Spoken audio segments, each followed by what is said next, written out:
자, 105회 교재는 490페이지 490페이지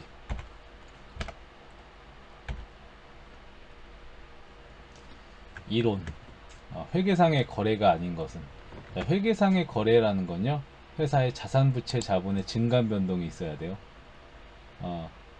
그래서 이렇게 사업을 추가로 출자했대요. 돈 들어오는 거잖아요, 그죠? 자산의 증가. 약소금을 보통예금 이체해서 변제했다. 거래라는 건 자산부채 자본의 변동을 얘기하는 거고요.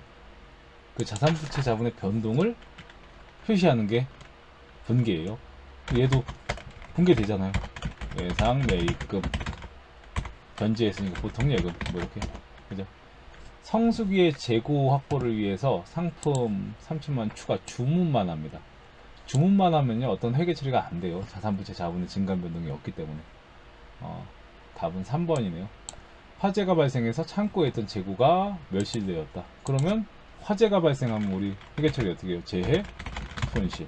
재고는 뭐 제품, 상품 등이죠. 그죠? 재고자산 대변에 나갔네. 뭐 해줘야 돼요? 조급할 파괴정대책. 회계 처리 되죠. 얘도 1000만원 추가 출자한 거 이렇게 돼요. 차분해? 뭐 현금으로 출자했던 현금, 대변에 자본금, 이렇게 회계 처리가 돼요. 3번만 회계 처리가 되지 않습니다. 1번에 3번. 2번. 다음은 무엇에 대한 대한 설명인가? 이거 글씨 잘 읽어보면 돼요. 기업은 그 목적과 의무를 이행하기 위해 충분할 정도로 장기간 존속한다라는 가정입니다. 뭘 것 같아요? 장기간 존속한다라는 가정. 계속 기업의 가정이에요. 기업 경영활동을 청산하거나 중대하게 축소시킬 의도가 없을 뿐만 아니라 청산이 요구되는 상황도 없다라고 가정합니다. 이게 계속 기업의 가정이에요. 3번. 일반 기업 회계 기준에 따른 재고자산이요. 그럼 재고자산이라는 건요, 판매 목적으로 또는 판매해서 판매하기 위해서 제조 목적이죠. 보유한 자산을 재고자산이라 해요. 판매 목적 또는 판매를 하기 위해서 제조하는 거죠. 제조 목적으로 보유한 재고자산. 그래서 회계법인의 업무용이잖아요. 업무용. 업무용으로 구입한 자산은 유형자산입니다. 얘는 유형자산.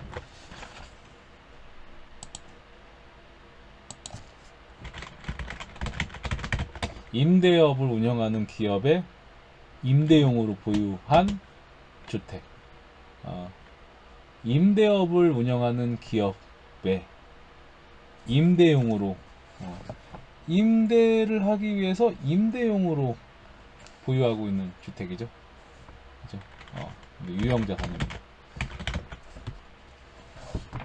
3번. 경영 컨설팅을 전문으로 하는 회사에서 시세 차익을 목적으로, 경영 컨설팅이 주업인데 시세 차익 목적으로 유가증권을 보유하고 있어요. 얘는 투자 목적으로 보유한 자산이에요. 투자 자산입니다. 조선업을 운영하는, 배 만드는 회사죠. 기업이 판매용으로 제조 중인 선박, 이게 바로 재고자산이 되겠네요. 답은 3번에 4번. 4번. 유형자산의 취득원가에 관한 설명으로 가장 잘못된 것은, 유형자산은 최초의 취득원가를 측정한다. 취득원가로. 유형자산 취득과 관련해서 들어가는 모든 비용은 유형자산 취득원가에 가산합니다. 사용 중인 건물을 새로운 건물로 신축하기 위해서 철거하는 경우, 지금 여기 건물이 있는데 이 건물을 철거하겠다는 거예요. 그 경우 기존 건물의 장부가 이 금액이에요. 이거 장부가액은 뭐에서 못 뺀 거죠? 건물 취득가액 10억, 감가상각 누계액 9억 5천. 취득원가에서 감가상각 누계액 뺀 것을 장부가액이라고 한다 그랬죠? 장부가액은 5천이죠. 그죠? 얘를 철거하면 이 5천에 대한 장부가액은 어떻게 한다? 건물의 취득원가에 가산한다. 답은 3번이에요. 이 비용은 그냥 철거 비용, 단기의 비용으로 처리합니다. 이건 자산의 취득원가가 아니에요. 답은 3번이에요. 자, 4번. 국공채를 불가피하게 매입하는 경우, 동 국공채 매입가액과 현재 가치 차익을 유형자산 취득원가에 가산한다. 무슨 얘기냐면요. 예를 간단하게 들어드릴게요. 차량을 사요. 차량 운반고 5천이야. 이렇게 차량 운반고. 그런데 차량을 구입하기 위해서는요, 국공채 등을 매입을 해야 돼요. 국공채. 그래서 국공채가 액면가액이 100만원짜리인데 이걸 100만원에 액면가액이 100만원이에요. 그런데 실질적으로 요거 지금 현재 시점에서 살 수 있는 금액은 얼마냐면 현재 가치라고 합니다. 공정 가치라고 해요. 액면가가 100이지만 요거 70만원 주고 살 수 있어요. 지금 우리가 살 수 있다면. 그런데 강제로 70이 아니라 100에 사야 돼요. 강제로. 그걸 국공채 불가피하게 매입한 경우라고 얘기합니다. 그러면 이거 70만원 주고 살 수 있는데 안 사, 우리는 이거 국공채. 이자가 적어서 안 사요. 근데 차량을 사려면 어쩔 수 없이 사야 돼. 또한 70만원짜리도 아니야. 100에 사야 돼요. 100에. 그럼 요 차이 나는 금액 있죠. 액면가액과 현재 가치의 차이 30만원. 강제로 눈탱이 맞았죠 이거. 그죠? 30만원 더 비싸게 주고 샀잖아요. 요거는 그 유형자산 취득원가에 가산한다라는 거예요. 이렇게. 차량 운반구는 그럼 5천만원이 아니라 5,030만원이 됩니다. 5번. 무형자산. 우리 유형자산이든 무형자산이든, 유형자산은 감가상각이라고 부르고요. 무형자산 상각이라 그래요. 그래서 그것에 대한 얘기고요. 상각은 자산이 사용 가능한 때부터 하고요. 일반적으로 상각기간은 최대 20년까지. 법령이나 정관에 정해진 경우를 제외하면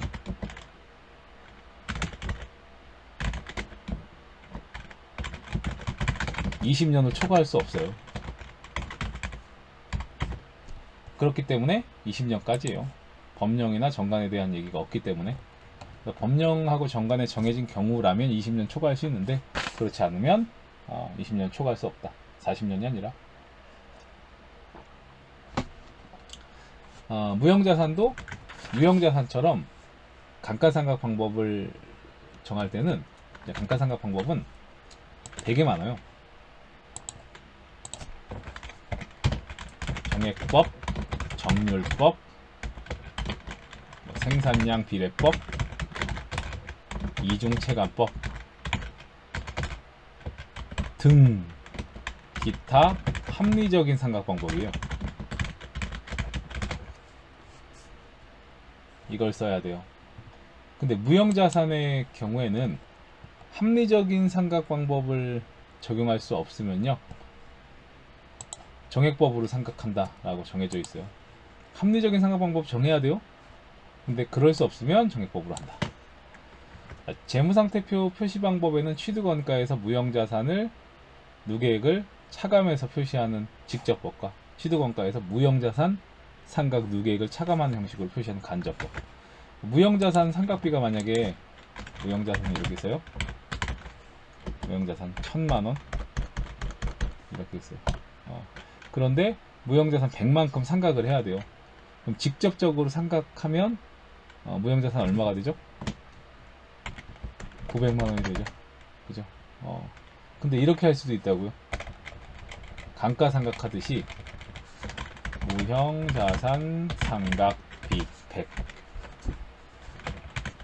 무형자산 상각 누계액 100, 이렇게 직접법도 가능하고 그리고 간접법도 가능하다는 얘기입니다.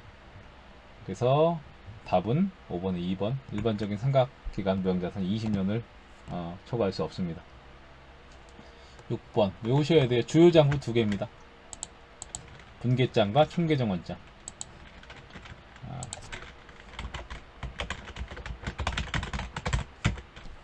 주요 장부는 분계장과 총계정원장이에요. 나머지는 다 보조장부라고 보시면 돼요. 이 두 개만 주요 장부입니다. 7번 기타 포괄 손익 누계에 해당하는 것.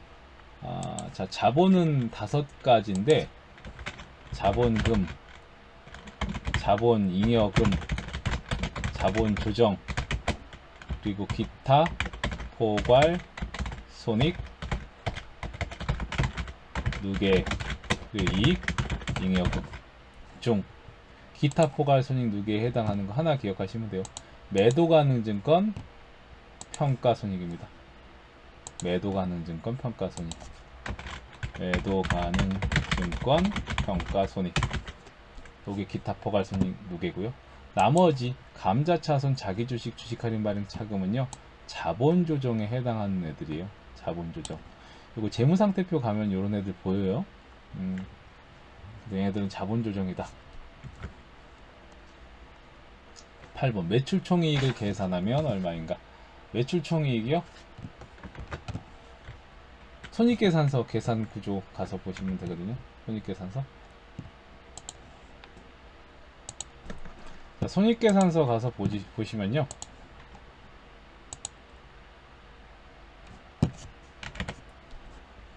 매출 총이익은 손익계산서 계산 구조 여기 있어요. 매출액에서 매출 원가 빼면 매출 총이익. 매출액에서 매출 원가를 빼면 여기 요거 지금 매출 원가가 결산이 안 됐기 때문에 안 나와 있어요. 매출 원가 빼면 매출 총이익. 그리고 거기서 판관비를 뺍니다. 판관비는 비료, 여과 등으로 끝난다고 했죠. 이런 애들이 판관비예요. 여기서 확인하세요. 그게 영업이익. 영업이익에 영업외 수익을 더하고 영업외 비용을 빼면 법인세 차감전 순이익. 법인세를 빼면 당기순이익입니다. 이 계산구조. 그래서 지금 만약에 이 문제에 대한 계산을 하라고 한다면 손익계산서 가지고 오셔서 여기 매출 총이익이니까 매출액에서 매출원가 빼면 매출 총이익이잖아요. 그죠? 그러면 매출액은 여기 순매출액. 순매출액. 만약에 총매출액이 주어질 수도 있어요. 총매출액에서 매출 할인, 매출 환입 및 애누리. 총매출액에서 이렇게 매출 관련된 할인, 환입 및 애누리 있으면 그걸 뺀 금액이 순매출액이에요. 지금은 순매출액이 47만 5천 원이에요. 매출액에서 요 금액이 47만 5천 원이죠. 뭘 뺀다고요? 매출액에서 매출 원가를 뺍니다. 매출 원가. 매출 원가는 어떻게 구하냐? 자, 보세요. 손익계산서 보시면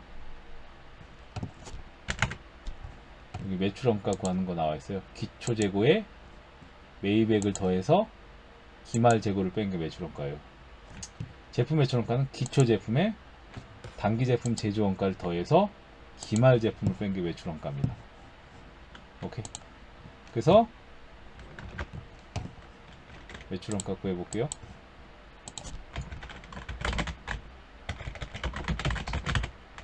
기초 재고에 10만원, 단기 매입액을 더해요. 이때 매입액도 매출액과 마찬가지로 순매입액이어야 돼요. 근데 얘네들은 순매입액은 또 총매입액에서 매입과 관련한 얘기들이 있어요. 매입 할인, 매입 환출 및 애누리를 빼야 돼요. 그래서 총매입액이 20만원이고요. 매입 할인이 5천원이고요. 매입 환출이 또 5천원입니다. 그 순매입액은 19만원이 돼요. 19만원. 기초재고에서 매입액을 더해서 기말재고를 뺀 게 매출원가. 기말재고는 11만원이죠. 기말재고.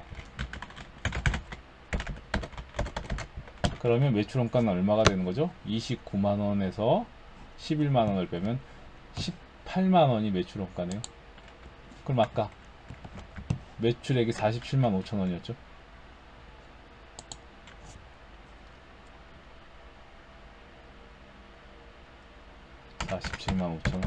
여기서 18만원 매출 원가 빼면 매출 총이익은 29만 5천원. 답은 8번에 2번이 됩니다. 9번. 원가거든요. 원가의 그 용어, 원가는 우선 직접 재료비가 있고요, 직접 노무비가 있고요, 제조 간접비가 있습니다. 이 직접비와 간접비는 뭐냐면 특정 제품에만 들어가면 직접비고요, 여러 제품 제조에 동시에 들어가는 공통비를 간접비라 그래요. 특정 제품 제조에만 들어가면 직접비, 여러 제품 제조에 들어가면 간접비라 그래요.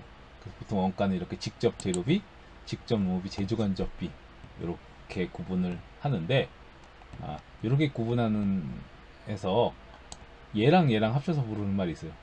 직접 재료비와 직접 노무비랑 합쳐서 부르는 말, 그리고 직접 노무비와 제조 간접비를 합쳐서 부르는 말이 있어요. 제조 간접비는 다시 물건을 만들 때마다 변동하는 변동 제조 간접비가 있고요,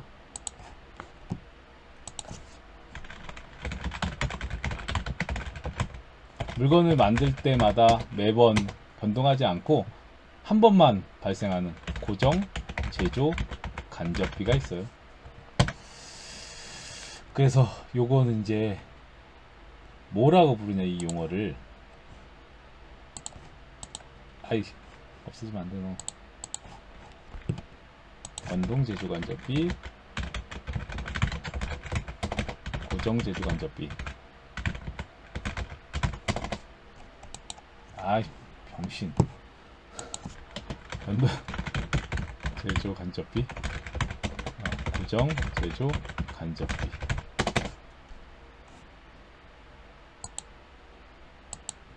자, 직접 재료비랑 직접 노무비랑 합쳐서요, 직접이죠. 직접비라고 하고요. 또는 제품을 만들 때 가장 기본이 된다라 해서 기본 원가라고도 하고요. 그리고 뭐 기본이나 기초나 똑같은 게 기본 원가, 기초 원가라고 불러요. 그리고 직접 노무비랑 제조 간접비랑 합쳐서요, 재료를 가공하는 비용이에요. 그래서 가공 원가라고 합니다. 또는 재료를 제품으로 전환한다라고 해서 전환 원가라고도 해요. 요걸 알고 있어야 이 문제를 풀 수 있어요. 그래서 지금 가공 원가 얼마인지 물어봤잖아요. 가공 원가는 직접 노무비와 제조 간접비죠. 직접 노무비는 160만 원이네요. 160만 원. 그죠? 제조 간접비는, 변동 제조 간접비는 60만 원.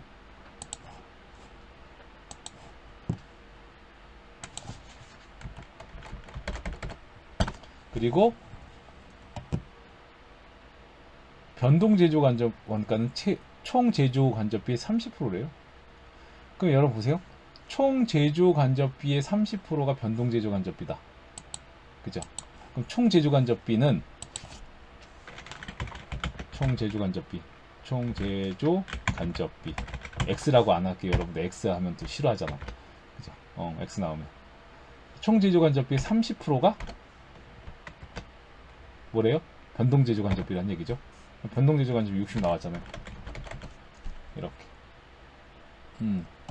그러면 총 제조 간접비는 얼마가 되는 거예요? 200만 원이죠. 그죠? 200의 30%잖아요. 200의 30%. 60만 원이죠. 총 제조 간접비는 60이라는 얘기입니다. 그럼 총 제조 간접비가 60인데 이게 60이죠. 뭐래? 200이죠. 그죠? 총 제조 간접비 200. 총 제조 간접비는 변동 제조 간접비와 고정 제조 간접비 합이에요. 그러면 변동이 60이니까 고정 제조 간접비는 140이 되겠죠. 이거까지 알 필요 없어요. 그냥 얘만 알면 돼. 얘만 알면 되는데, 이거 그러면 이제 나왔잖아요. 가공비는 뭐 더하기 뭐라고요? 직접 노무비와 제조간접비 합 360이라고요. 답은 9번에 3번이 됩니다.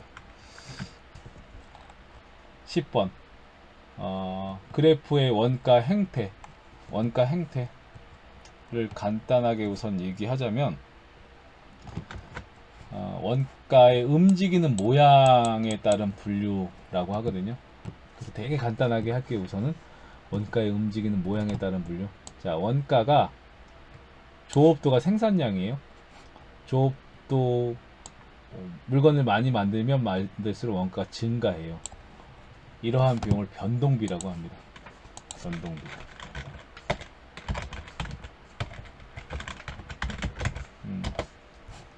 총원가가 이렇게 증가해요. 자, X축은 조업도예요. 여기가 물건을 몇 개 만들던 원가가 고정되어 있어요. 이걸 고정비라고 합니다.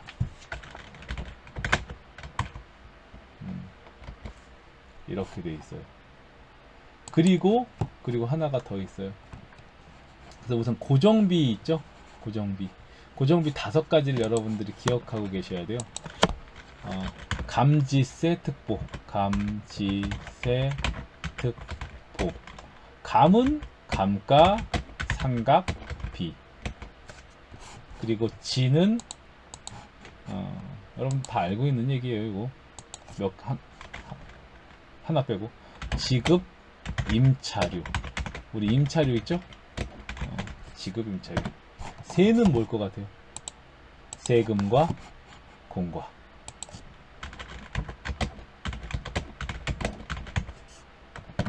특만 모를 거예요. 특은 특허권 사용료입니다. 특허권 사용료. 보는요, 보험료. 이 5가지를 고정비라 그래요. 고정비. 보험료, 감지세, 특보.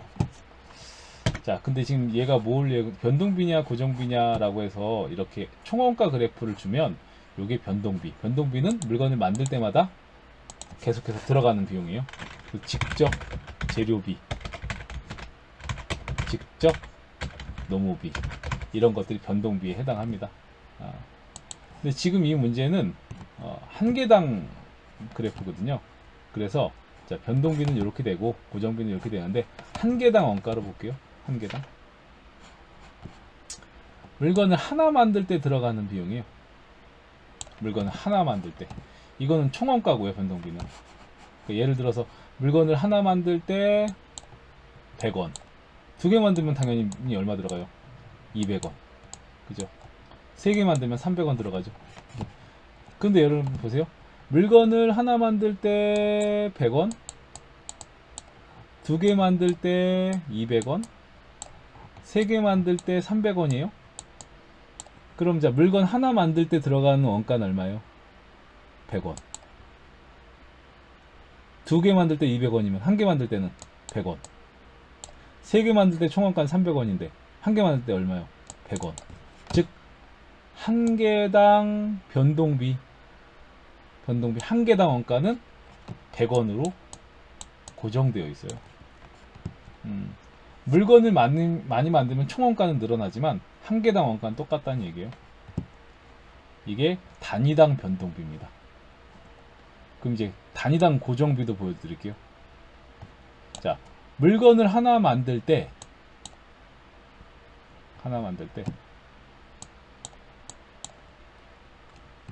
여기서 뭘로 할까요? 임차료로 할 거예요.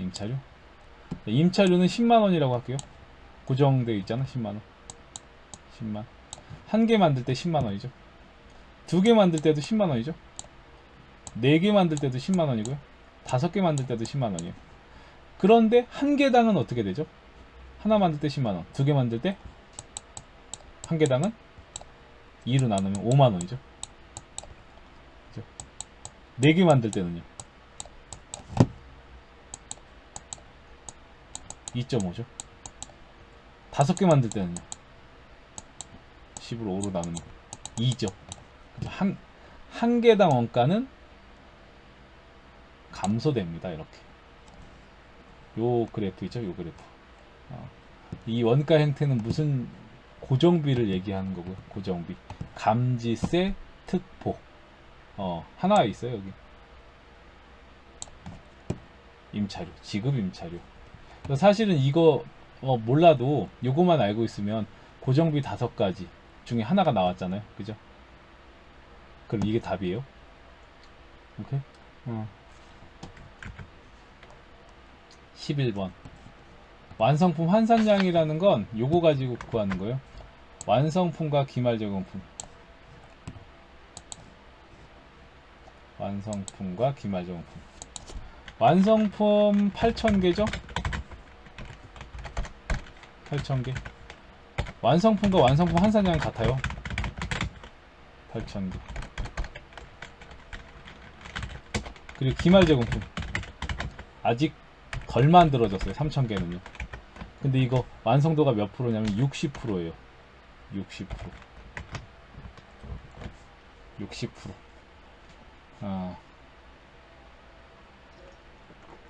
그럼 이 부분에 대한 완성품 환산량을 구하는 건데, 완성품 환산량은 종합원가 계산은 이게 지금 얘가 종합원가 계산이라고 하거든요.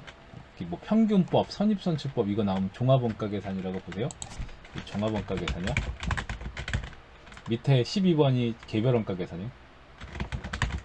종합원가 계산은요, 소품종 대량 연속 생산하는 방법이에요. 종합원가.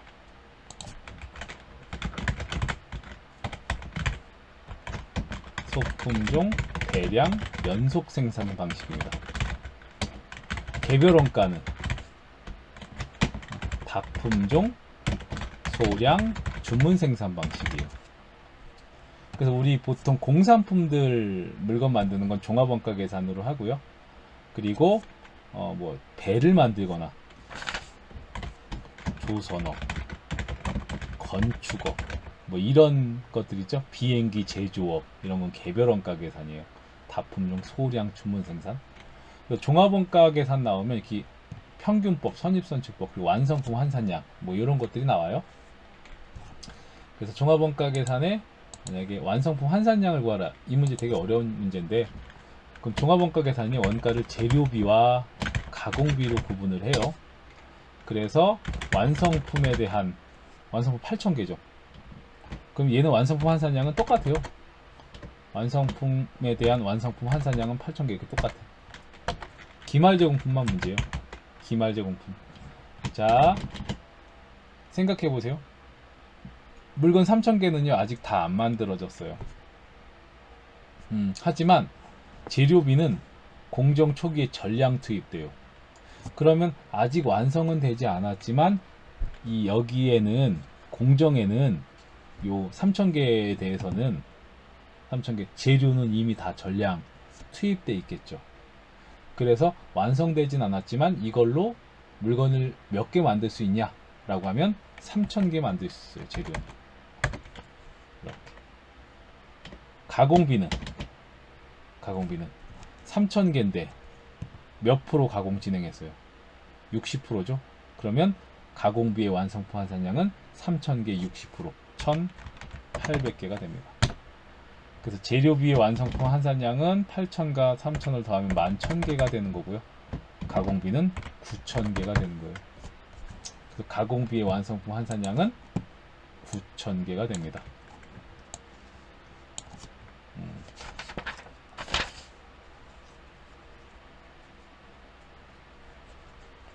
재료비는 공정 초에 전량 투입되고, 아니네, 이거 죄송합니다. 이게 1,800개네요? 9,800개죠? 그죠? 안 보였어. 9,800개. 너 아니야. 이겁니다. 9,800개. 자, 개별원가 계산과 종합원가 계산. 개별원가 계산 다시 다품종 소량 주문 생산 방식.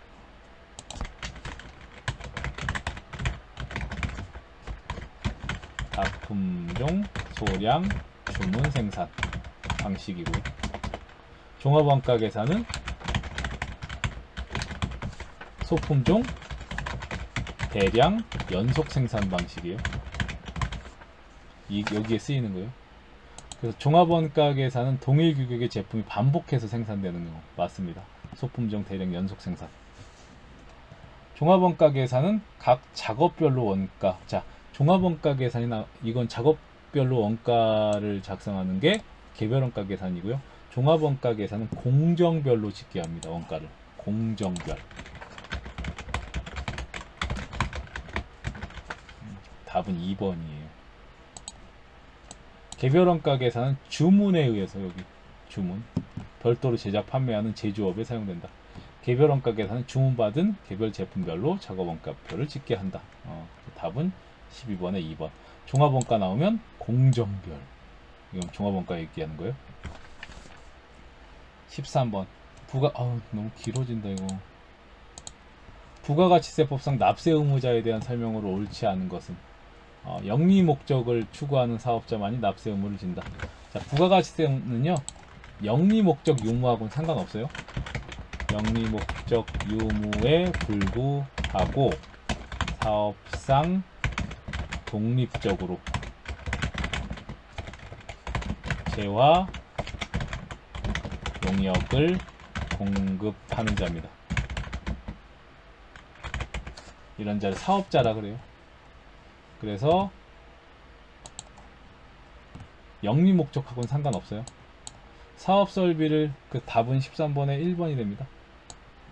사업설비를 갖추고 계속적 반복적으로 재화 용역을 공급하는 자. 인적 물적 독립성을 지닌 사업자. 면세 대상이 아닌 과세 대상 재화 용역을 공급하는 자를 사업자라 그래요. 부가시세법 납세 의무자. 면세는 부가시세 면제니까 납세 의무자가 될 수 없겠죠. 부가시세법상. 답은 13번에 1번. 14번. 부가가치세법상 면세 옳은 것. 건물이 없는 토지의 임대. 자, 토지의 공급은 면세거든요. 토지의 공급은 면세.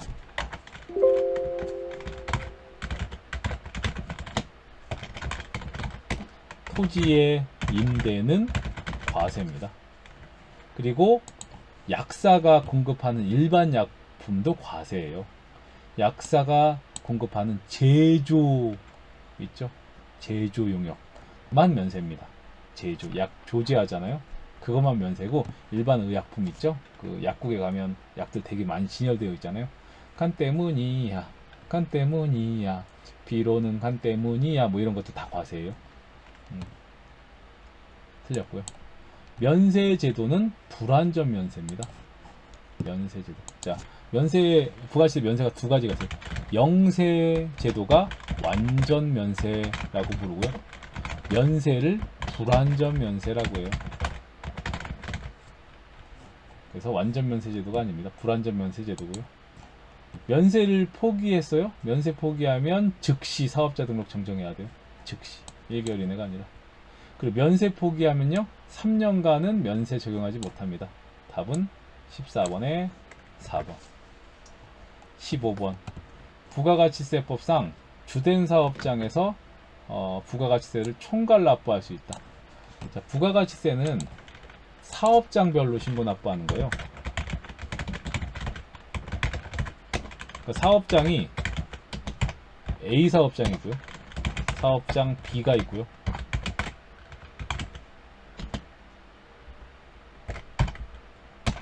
사업장 C가 있어요. 이렇게. 부가가치세법상 사업장 A는 납부 금액이 플러스 1000만원이 나왔고요.